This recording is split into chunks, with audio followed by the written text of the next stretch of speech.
श्री स्वामी समर्थ। आज फिर से एक नई कहानी लेकर मेरा चैनल आया है।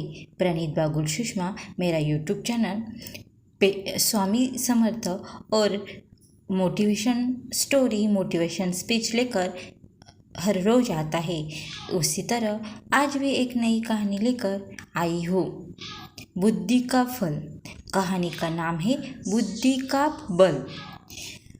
विश्व के महानतम दार्शनिकों में से एक सुकरात एक बार अपने शिष्यों के साथ बैठे कुछ चर्चा कर रहे थे।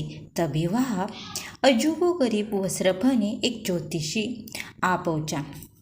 वह सबका ध्यान अपनी ओर आकर्षित करते हुए बोला, मैं ज्ञानी हूँ। मैं किसी का चेहरा देखकर उसका चरित्र बता सकता हूँ। बताओ, तुम में से कौन मेरी इस विद्या को परखना चाहेगा? शिष्य सुकरात की तरफ देखने लगे। सुकरात ने उस ज्योतिषी से अपने बारे में बताने के लिए कहा। अब वह ज्योतिषी उन्हें ध्यान से देखने लगा। सुकरात बहुत बड़े ज्ञानी थे, लेकिन देखने में बड़े सामान्य थे, बल्कि उन्हें कुरूप कहना कोई अतिशयोक्ति न होगी। ज्योतिषी उन्हें कुछ देर निहारने के बाद बोला, तुम्हारे चेहरे की बनावट बताती है कि तुम सत्ता के विरोधी हो। तुम्हारे अंदर द्रोह करने की भावना प्रबल है। तुम्हारी आंखों के बीच बड़ी सुकटन तुम्हारे अत्यंत क्रोधी होने का प्रमाण देती है। ज्योतिषी ने अभी इतना ही कहा था कि वहाँ बैठे शिष्य अपने गुरु के बारे में ऐसे बातें सुनकर गुस्से में आ गए और उस ज्योतिष को तुरंत वहाँ से जाने के लिए कहा।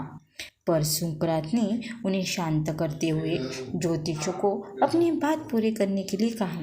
ज्योतिषी बोला, तुम्हारा बेडोर सिर और माथे से पता चलता है कि तुम एक लालची ज्योतिषी हो और तुम्हारी टूटी की बनावट तुम में सनकी होने की तरह इशारा करती है।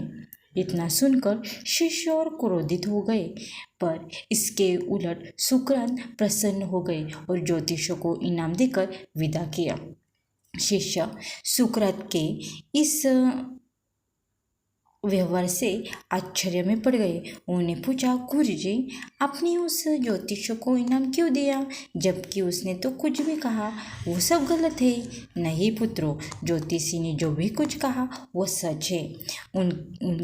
उसने बताए सारे दोष मुझ में है। मुझ में लालच है, क्रोध है और उसमें जो भी कुछ कहा वो सब है। पर वह बहुत ज़रूरी बात बताना भूल गया। उसने सिर्फ बाहरी चीज़ें देखी, पर मेरे अंदर के विवेक को नहीं आंक पाया, जिसके बल पर मैं सारी बुराई को अपने वश में किए रहता हूँ। बस वही एक चूक गया। वह मेरी बुद्धि को बोल को नहीं समझ पाया। सुकरात ने अपनी बात पूर्ण की। मित्रों, यह प्रेरक प्रसंग बताता है कि बड़े से बड़े इंसान में भी कमियां हो सकती है, पर यदि हम अपनी बुद्धि का प्रयोग करें तो सुकरात की तरह उन कमियों से पार कर सकते हैं, है कि नहीं? श्री स्वामी समर्थ।